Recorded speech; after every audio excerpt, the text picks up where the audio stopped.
Assalamualaikum warahmatullahi wabarakatuh. Keberadaan pabrik gula Purwakarta yang dibangun atau didirikan pada tahun 1893 ini merupakan fenomena bahwa kota Purwakarta ini memang kota yang bisa menjadi pusat perekonomian. Jadi dengan adanya pabrik itu yang didirikan oleh M.C. Brandes tahun 1893 bahwa potensi ya pabrik gula Purwokerto ini cukup besar karena ya, mereka bisa menyewa lahan yang cukup luas gitu ya. Nah, sehingga pabrik gula ini bisa memenuhi gitu ya atau terpenuhi targetnya untuk menjalankan produksi gulanya itu. Jadi memang Purwokerto tampil lebih belakangan ya. Jadi kalau pabrik gula Kalibagor ini tentu saja lebih tua ya. Jadi kalau tidak salah 1839 pabrik gula Kalibagor sudah berdiri dan itu merupakan pabrik gula tertua di Karsidenan Banyumas. Dan itu termasuk pabrik gula yang bertahan lama sekali. Jadi yang lain-lain sudah tidak produksi lagi. Nah, ini tahun sampai dekade 90-an kalau tidak salah pabrik gula Kalibagor ini masih bertahan. Nah, dari posisi perekonomian di Karsidenan Banyumas ya, kota Purwokerto ini memang ya tepat kalau dilalui oleh rel kereta api. Nah, tetapi rel kereta api dengan keberadaan pabrik gula itu memang bisa dikatakan suatu sinergitas ya antara pabrik gula dengan dengan perusahaan kereta api swasta itu. Jadi kelihatannya saling menguntungkan.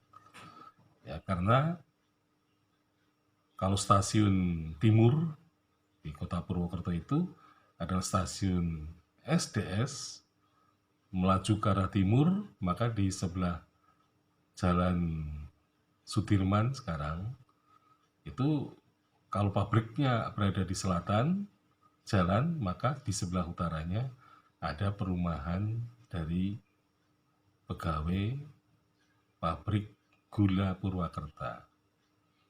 Nah, tetapi di sebelah timur ya, pabrik gula Purwakarta itu berdiri ya, ada perusahaan otobus.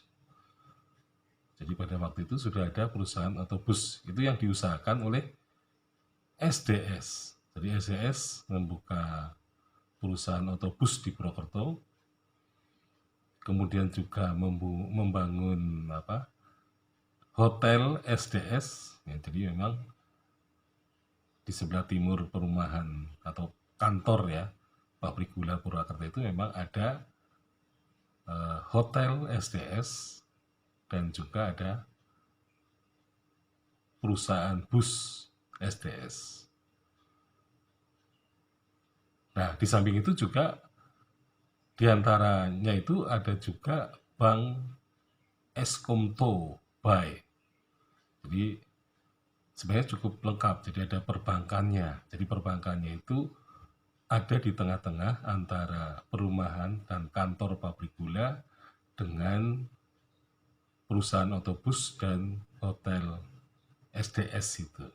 Jadi di tengah-tengah itu ada Bank Eskomto Bay gitu ya, yang pada zaman Jepang masih juga hidup gitu ya. Nah, jadi sebenarnya memang keberadaan perusahaan kereta api itu penting ya, SDS itu.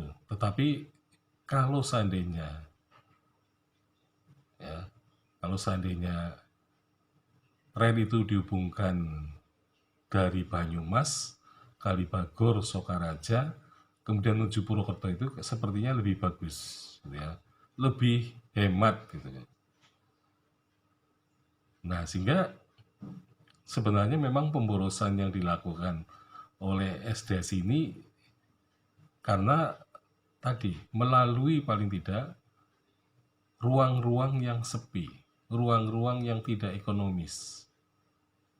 Jadi kalau misalnya melalui kota Purwokerto ya Jalan Sudirman itu bisa dipertanggungjawabkan ya karena di situ ada pabrik gula, kemudian ke sebelah timur nanti ada pusat pasar ya misalnya pasar Wage, kemudian ke sebelah timur kemudian di sana ada Sokaraja. Nah, itu kelihatannya bahwa jalur kereta apinya memang seharusnya dari kota Banyumas, Kalibagor, Sokaraja, Purwokerto. Mestinya begitu, bukan dari Mandirancan ke Purwokerto. Jadi ini melewati ruang kosong ya. Nah, nanti dari Purwokerto bisa dihubungkan dengan stasiun barat kereta api SS gitu ya. Jadi yang dari Tanjung ke selatan memang sebaiknya tidak perlu dibangun rel kereta api. Dan itu dibuktikan bahwa Jepang telah membongkar seluruh jaringan kereta api antara Maus sampai ke Tanjung Purwokerto sehingga sekarang tidak tampak lagi bekas-bekasnya. Nah, ini menunjukkan bahwa seandainya nanti kereta api SDS akan menghubungkan diri dengan stasiun ya di stasiun Purwokerto yang barat yang milik SS, maka bisa dilakukan gitu ya. Jadi artinya kekosongan rel kereta api dari Maus ke Purwokerto atau Tanjung itu menunjukkan bahwa memang jalur itu sebenarnya tidak perlu untuk dibangun. Begitu pula dengan jalur Banjarsari menuju ke Klampok. Itu juga kelihatannya tidak perlu ada pembangunan itu. Sekian, Assalamualaikum warahmatullahi wabarakatuh.